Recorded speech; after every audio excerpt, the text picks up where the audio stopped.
Jangan tertipu dengan zikir-zikir kita. Zikir kita belum tentu menyelamatkan jika akidahnya tidak sahih, jika husnuzonnya tidak ada. Ada karakter yang keempat, karakter malaikat. Malaikat itu Nabi kabarkan ketika Nabi ditanya, wahai Rasulullah, zikir apakah yang afdal? Nabi menjawab dengan berbagai redaksi. Ini redaksi yang paling menarik. Qulu subhanallah wa bihamdi. Bacalah subhanallah wa bihamdi. Inilah yang dibaca malaikat-malaikat yang tinggal di langit.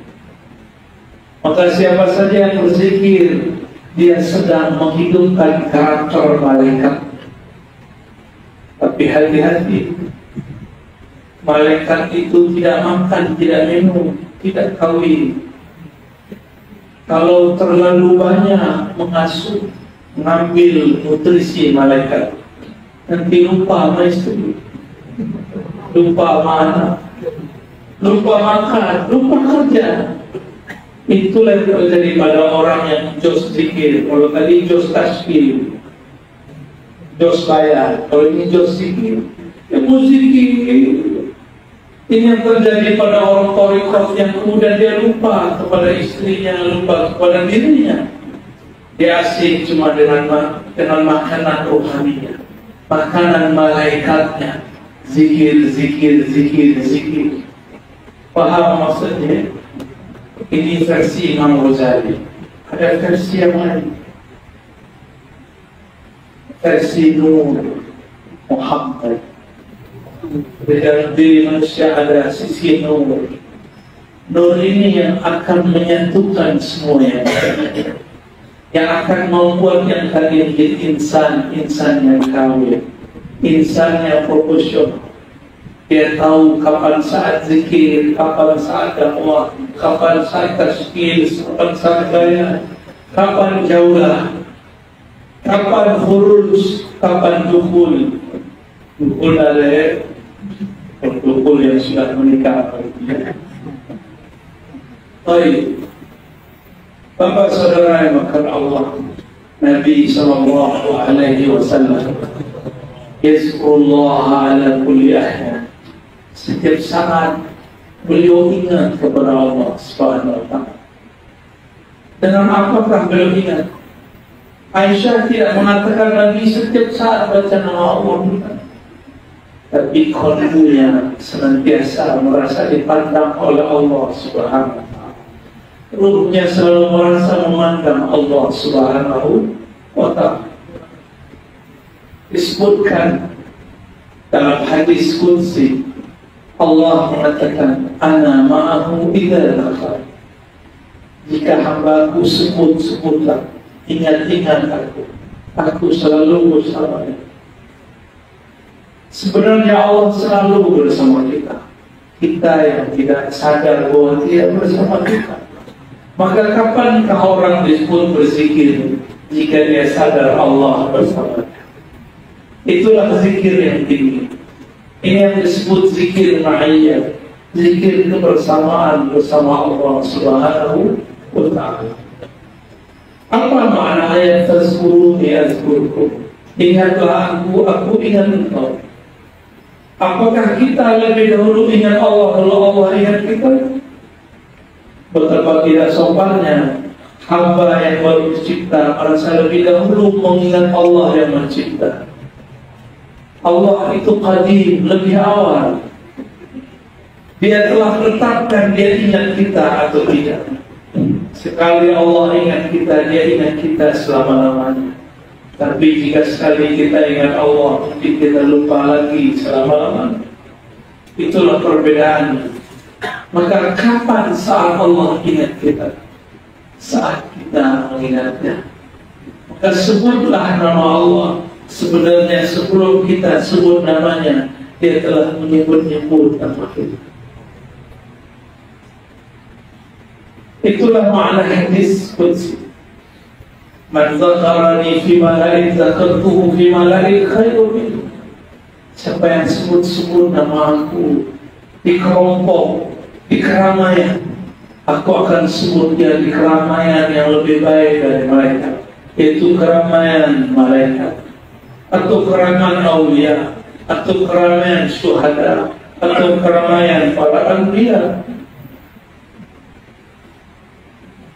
Dalam hadis tidak sebutkan itu para malaikat. Berarti bisa jadi Nabi wali. Ada zikir tapi tidak menyebut. Namanya zikrul mahabbah, zikir cinta. Zikir cinta dimulai dari kenal. Man arafa nafsahu faqad arafa rabbahu. Bukan hadis tapi perkataan Yahya bin Mu'adz ar-Razi. Siapa yang kenal dirinya, kenal Allah. Berkata Imam Ibnu Qudamah, man arafa qalbahu arafa rabbahu. Siapa yang kenal kalbunya, dia akan kenal yang membolak-balik kalbunya. Seberapa jauh kita kenal kalbu, sejauh itulah kita kenal yang membolak-balik kalbu. Kalbu kita berubah-ubah setiap saat, benar? Hari ini soleh, pulang-pulang buka handphone belum tentu lagi soleh. Jujur saja kepada Allah, bahwa kita ini makhluk yang paling munafik. Lain di depan, lain di luar. Di depan kita tunjukkan semua kesolehan, karena manusia melihat kesolehan. Tapi ketika kita berdua hanya dengan Allah, kita tidak malu kepada Allah SWT. Ini yang dikatakan Al-Hasan Al-Basri. Apa kata beliau? Orang munafik itu merasa tidak munafik, tapi orang mukmin merasa dirinya setiap hari munafik. Karena dia merasa matanya tidak selamat setiap saat, telinganya tidak selamat setiap saat, tangan kakinya, kemaluannya, hasratnya tidak selamat setiap saat. Kita berperang dengan diri sendiri lebih berat daripada berperang dengan syaitan. Syaitan itu cuma provokator. Dia lemah, kata-katanya lembut, tapi sangat pedih. Semuanya kalah dalam dirinya, bukan dalam syaitan. Maka jika kita kalah, jangan salahkan syaitan. Ikutilah baginda Nabi Adam. Ketika dia terusir dari surga, dia katakan, Rabbana zalamna anfusana. Ya Allah, yang salah bukan iblis, yang salah Adam. Jika terjadi perpecahan, jika terjadi kerusakan, jangan katakan si fulan, Anda telah menjadi pewaris iblis. Yang berpecah itu iblis, yang suka menghasut itu iblis, yang suka menyalah-nyalahkan itu iblis. Ini namanya karakter iblis. Iblis yang pertama merasakan kami yang lebih berhak. Iblis yang pertama mengatakan ada khairun minhu, kami lebih baik. Iblis yang pertama hasad kepada Adam. Iblis yang pertama merasa dirinya lebih baik daripada Adam. Maka kita dulu begini, mohon maaf jika saya lebih tinggi duduknya, bukan berarti saya lebih mulia dari antum semua. Allah yang lebih tahu isi kalbu kita semua. Sahabat-sahabat yang dimuliakan Allah, Nabi SAW mengatakan, wadidtu, aku rindu an ara ikhwani, untuk melihat saudara-saudara. Apa kata para sahabat? Ya Rasulullah, alasna ikhwan, bukankah kami ini adalah saudaramu, wahai Rasul? Apa kata baginda Rasul sallallahu alaihi wasallam? Antum ashabi, kalian sahabatku. Ikhwani man amana bi wa lam yarani. Sahabatku adalah orang yang tidak pernah bertemu aku, tapi dia percaya kepada aku. Semoga kita termasuk daftar ikhwan Rasulullah SAW. Lalu Nabi mengatakan, ana faratuhum 'alal haud. Nanti aku lebih dulu menunggu mereka di telaga al-haud. Aku nanti akan berikan setiap sahabat-sahabatku dan saudara-saudaraku satu gelas. Aku berikan minum kepada mereka yang kelelahan di padang mahsyar. Betapa indahnya hidup, betapa mulianya Rasulullah Sayyidul Alamin menghidangkan air paling segar di alam semesta, telaga al-haud. Wa man syaribahu lam yazma abadan. Siapa yang meminumnya tidak akan pernah kehausan lagi sampai nanti. Lalu untuk apa ahli surga minum khamar di surga, minum laban di surga, susu? Untuk apa mereka minum madu di surga, mineral di surga? Itu hanya hobi. Mereka sudah kenyang, sudah puas dengan telaga al-haud baginda Nabi Muhammad SAW. Para sahabat bertanya, wahai Rasulullah, bagaimana cara engkau mengenal kalau itu ikhwanmu kan engkau tidak pernah bertemu? Sahabat masih berpikir Nabi ini manusia biasa. Apa kata Nabi SAW? Aku mengenal mereka dari khurran muhajjalin. Dalam riwayat yang lain dikatakan, wahai sahabatku, jika engkau punya hewan onta, jika engkau punya kendaraan kuda, manakah cara engkau mengetahui bahwa kuda ini kudamu bukan kuda sahabatku? Mereka mengatakan, kami mengetahuinya karena ada satu bekas putih atau bulu putih di bagian kepala atau di bagian tertentu di badannya.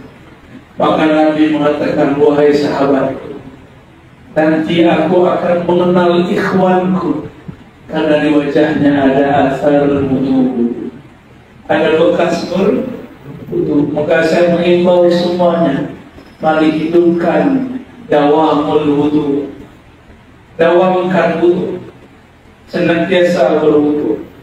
Jika bekerja di kantor, kita pakai sepatu, sebelum pakai sepatu wudu. Nanti jika batal berwudu, nanti sepatu cukup diusap, jangan diguyur. Sepatu kok diguyur, jangan dicopot, tidak usah, cukup diusap. Jika sholatnya pakai kaos kaki masih sah, tidak perlu lagi berwudu. Tapi jika copot kaos kaki, harus berwudu. Nabi mengenal kita lewat asar wudu, bekas wudu. Coba jaga wudunya. Wudu itu ada akar kata dia, tomo, artinya silam. Maka Nabi dari jauh melihat itu umatku, di wajahnya ada cahaya wudu. Orang jika berwudu, kata Nabi, yakhruj dzunub, maka keluarlah semua dosanya dari satu tetes air yang mengalir di tubuhnya. Apa maksudnya? Orang berwudu itu adalah orang yang tahu. Makanya pada wudu kita berdoa, Allahumma ja'alni minat tawwabin. Maka ada orang yang tidak terlihat banyak wudu, tapi di kalbunya ada cahaya taubat. Itu juga khurran muhajjalin. Di kalbunya ada cahaya. Mereka akan diselamatkan Rasulullah SAW. Jika kita datang dengan pemimpin alam semesta, beranikah malaikat hisab menghisab kita? Jika kita datang dengan zat yang zat itu dicintai oleh pemilik alam semesta, beranikah malaikat mizan menimbang untuk menimbang kita? Jika kita masuk alam kubur bertemu Munkar Nakir, tapi kita punya stempel Saya ini ikhwan Rasulullah. Berarti kamu kan mungkin membentak kita. Jika dibentak, dia akan dimarahi Rasulullah SAW. Tidak usah jauh-jauh yang sudah pernah urus ke luar negeri, disambut oleh pemimpin negeri atau orang yang bertua di satu negeri. Kita tidak perlu lewat imigrasi, benar tak? Langsung jalur khusus, itu baru di dunia. Jika kenal tuan di sana, sayyid di sana, syekh di sana, pemimpin di sana, maka kita masuk tanpa hisab, tanpa azab, tanpa ditaruh di imigrasi, tanpa dituduh sebagai korupsi, apalagi sebagai teroris. Ya, saya sampaikan kepada teman-teman para pemimpin negeri, jemaah tabligh jauh dari teroris. Mereka mengharamkan ahbabnya untuk bicara politik, benar. Mengharamkan ahbabnya bicara ikhtilaf, siasat. Maka barakallahu fikum, siasat antum ternyata sangat halus. Siasat meramaikan masjid, siasat juga, tapi bukan siasat yang salah. Apa kata Nabi?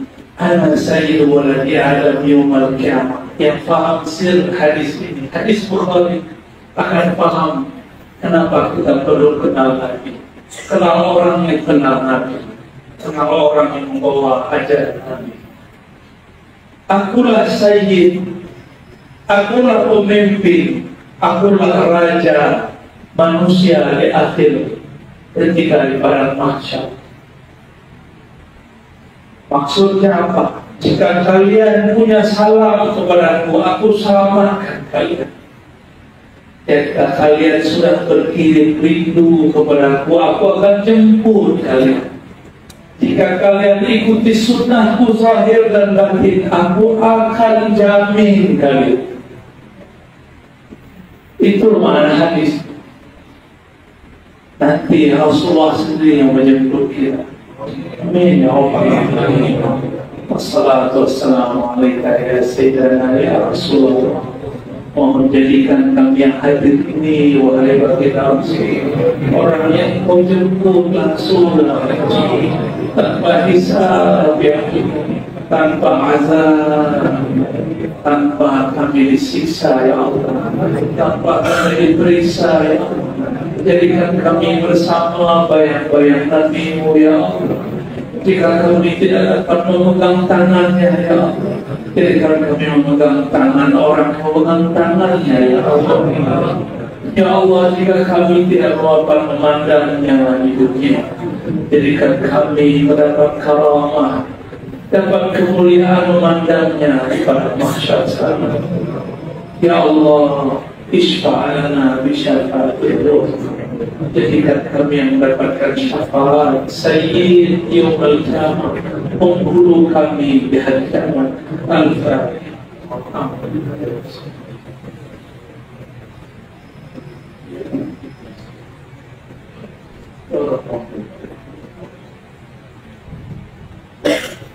Inilah penutup hadis yang mau saya sampaikan. Nabi bersabda, Aulakum bi yawmal qiyamah aktsarukum sholatan alayya. Orang yang paling aku utamakan nanti adalah orang yang banyak berkirim rindu. Aktsarukum sholatan. As-salah min as-silah. As-silah yakni mengirim hubungan rindu, hubungan sayang, hubungan cinta. Maka saya ijazahkan yang hadir, salawatlah setiap hari 313. Katakan sallallahu ala sayyidina, sallallahu ala habibina, atau assalatu wassalamu alaika ya sayyidi ya Rasulullah. Salam atas engkau wahai baginda Rasul sallallahu alaihi wasallam. Baca 313. Insya Allah, jika kita tidak termasuk Pejuang akhir zaman, semoga kita dikumpulkan bersama mereka. Inilah jumlah para nabi, itulah jumlah ahlul badar, itu juga jumlah nanti yang membersamai Al-Imam Al-Mahdi. Jika kita bukan bagian mereka, semoga kita terhubung dengan 313. Amin ya rabbal alamin.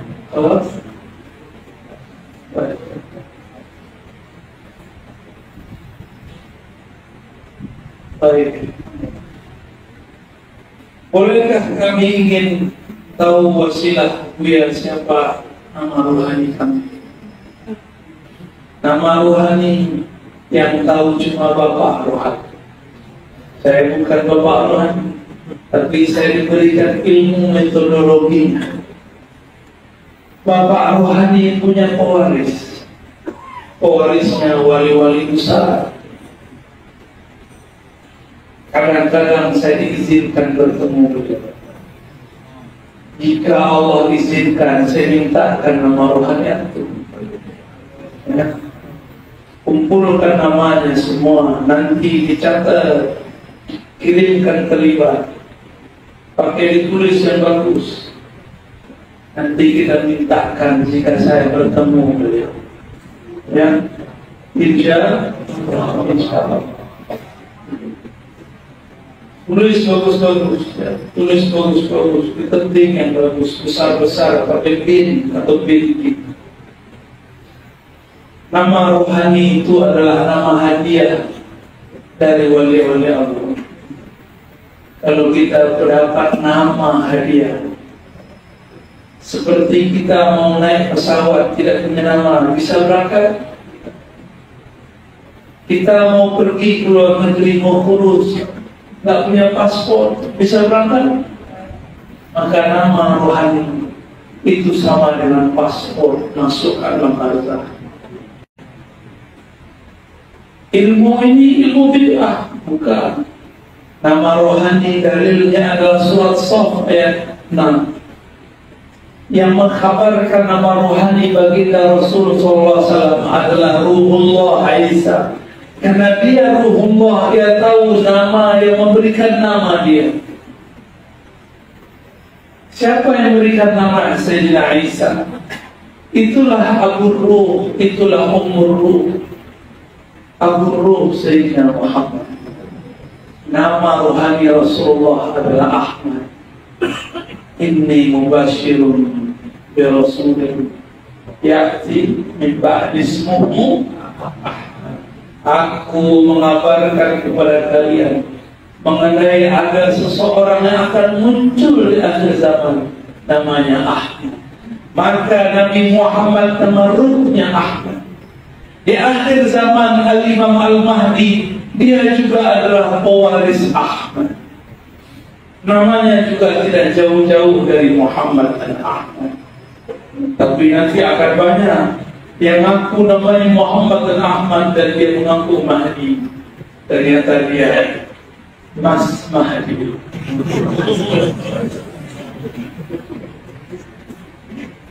Nanti mungkin bisa lewat tahun atau siapa saja. Ini akan banyak nanti. Saya diizinkan beliau dan mengatakan jika ada orang minta nama, kumpulkan saja. Jika Allah izin, saya akan tulis. Saya mau ngasih nama anak satu, pusing 1 jam. Dia 1000 nama 1 hari. Orang ini yang ahli namanya. Nama itu adalah percikan dari nur Nabi Muhammad. Nur itu ada karakternya. Jika di karakternya pemurah, biasanya bernama Karimah. Jika karakternya perindu, bernama Muhib, pecinta. Ada semua karakter. Jika dia adalah guru di alam azali, di alam jabarut, maka dia bernama Maulana. Ada nama-nama begitu. Itulah nama ruh. Dan itu bukan bid'ah, dalilnya surat Shaf. Ya. Bolehkah kami izin ijazah dari Buya? Karena kami selalu menonton kajian lewat Thariqat Al-Youtubiyah. saya tambahkan lewat YouTube. Saya izinkan semua yang hadir untuk mengamalkan apa yang saya sampaikan di YouTube. Dalam syarat YouTube-nya YouTube yang asli, yang sahih, untuk pribadi. Mungkin ke depan saya buat Ar-Razi yang official supaya orang tidak susah cari, karena banyak juga yang ngaku-ngaku Ar-Razi di situ. Ini karena usul para akhbar, para ikhwan. Kalau tidak, saya tidak suka. Saya tidak suka disebut Ar-Razi official. Apa itu? Lain sohong.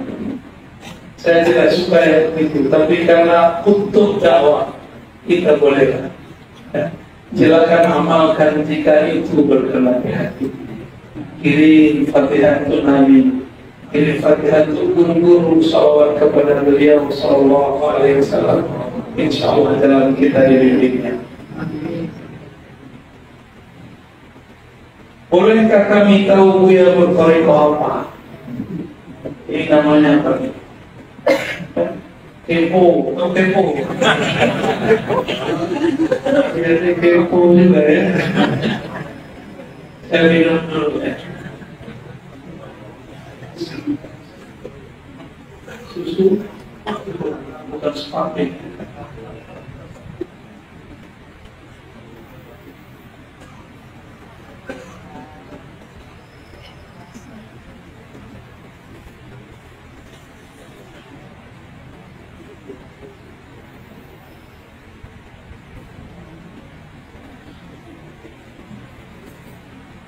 Saya di masa kecil belajar Thariqah Samaniyah Al-Qadiriyah, Al-Khalwatiyah, 3 Thariqah sekaligus dari seorang syekh namanya Abuya Al-Hasan Al-Basri. Tapi beliau juga mursyid Thariqah Naqsyabandiyah Qadiriyah. Tapi beliau wafat. Saya lanjut ngaji kepada guru saya lain, belajar di Thariqah yang hampir sama.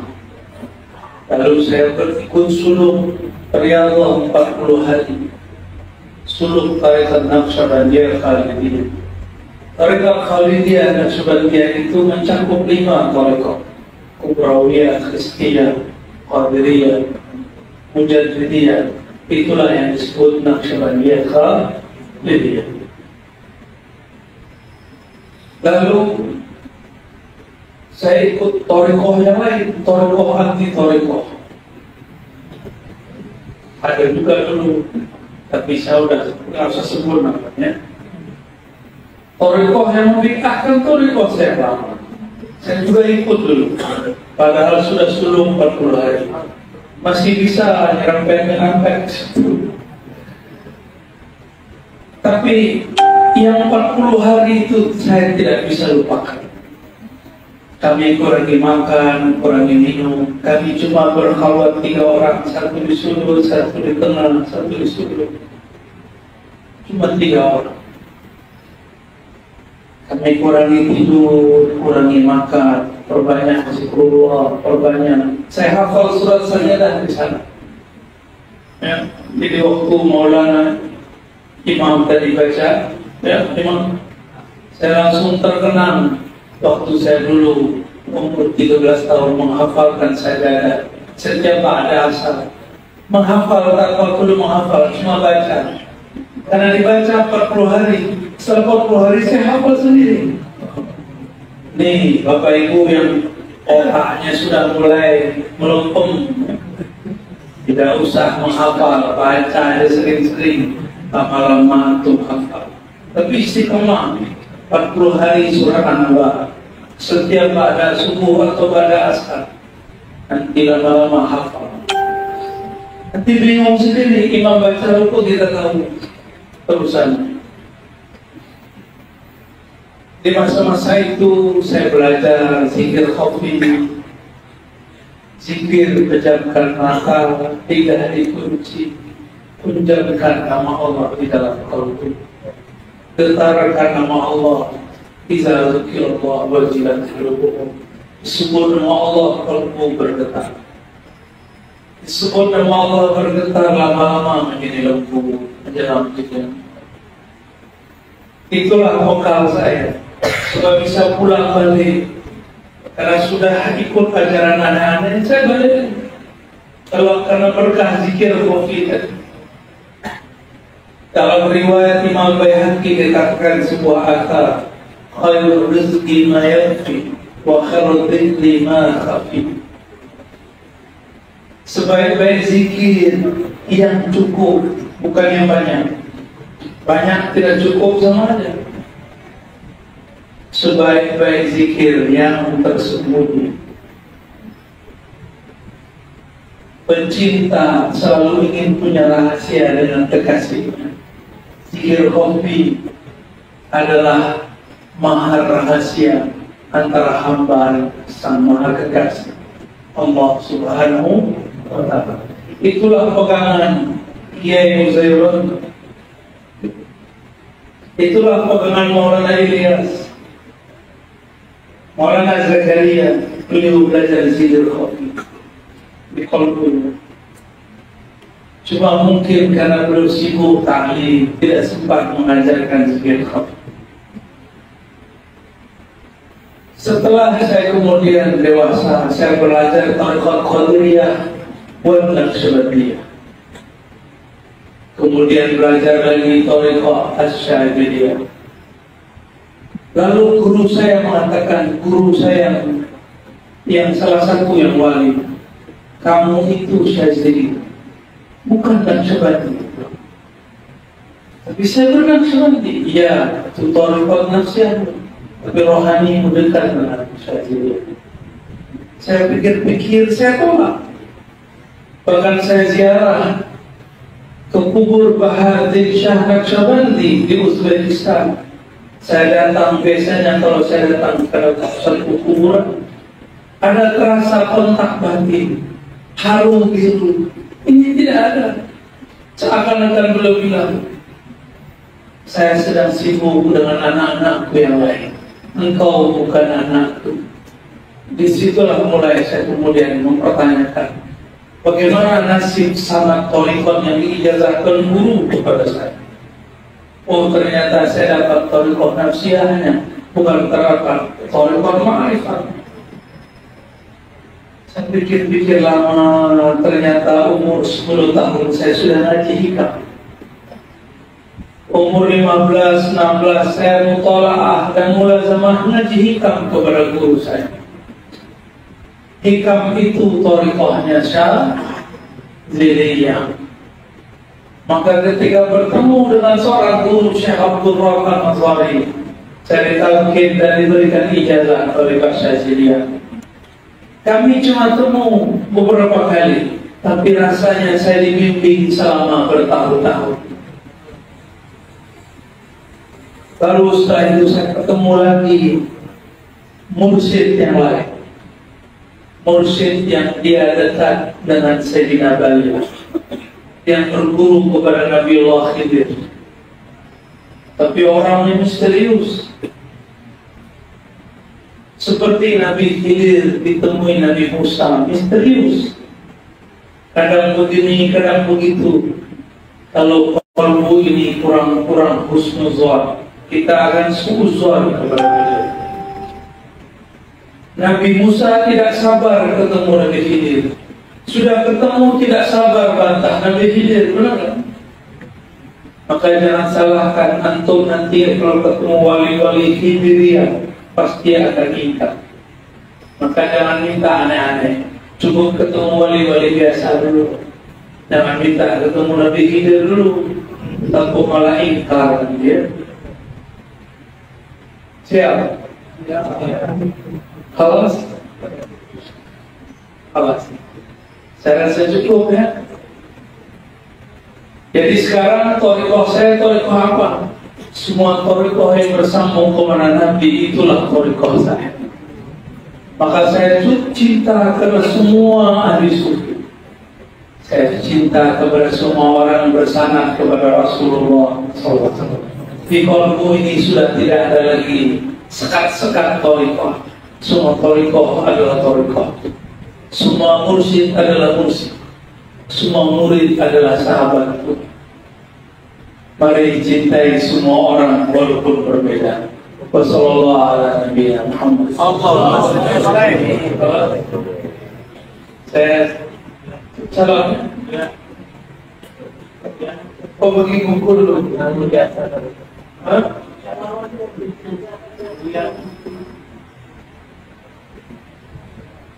Nanti ditulis Maulana Sallallahu ala Habibina Muhammad. Itu yang baca. Ada terjawab? Udah ada terjawab. Afwan. Sallallahu ala Habibina. Saya mau kasih cerita.